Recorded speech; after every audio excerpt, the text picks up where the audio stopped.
Let me make this even a little bit more personal. This is my son. My son, I think he's differently gifted. He has not been able to deal with the normal school system as well as maybe he should. He does well. He has done well. He went to primary school, passed, went to O-levels, passed.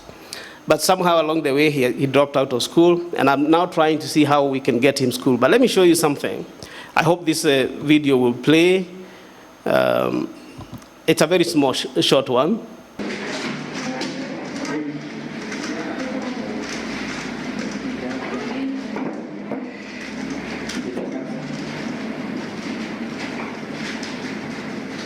Let's tell him I showed you.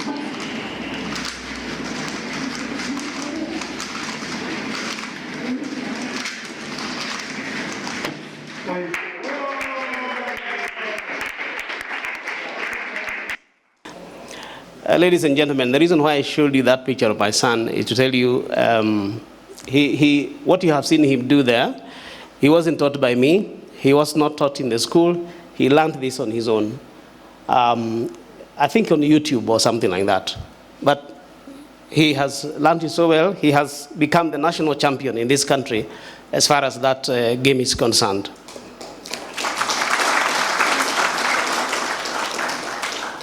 However, I have tried to take him back to school. It's been very difficult. He's been diagnosed with a condition. That condition, I think, is called schizoaffective disorder.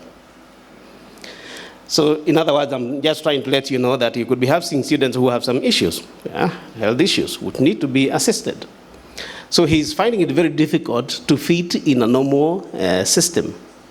I have tried to take him to school. Every time he goes, he comes back and tells me, Dad, I don't want to do that. The way they are teaching there, Say, but look, when you are in school, at least you can get assistance from the teachers. They will help you learn things. You say, no, but those things they are teaching there, I can teach myself. I tell him, no, you are being arrogant. Yeah, those teachers are there because they have seen some things that you haven't seen. I think you can learn some things.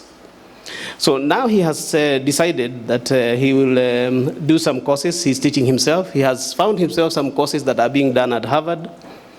He's doing them there. I'm supporting him. But I told him I want to see that you are consistent. So we will agree on this. Harvard have these courses that you have online, which you do, and you only pay when you want a certificate. So I told him, just go do it. Once you do and you finish it, I'll pay for the certificate. So that's the challenge that he's pursuing now. I hope he manages. But the only point I'm making here is that I think he's a differently gifted student who needs to be treated differently. The normal school system may not necessarily be able to identify that. And you might be having such students in your classes. Although they have been pushed and have come through the system, they could be the students in your classroom that are differently gifted and who you need to look out for, ladies and gentlemen.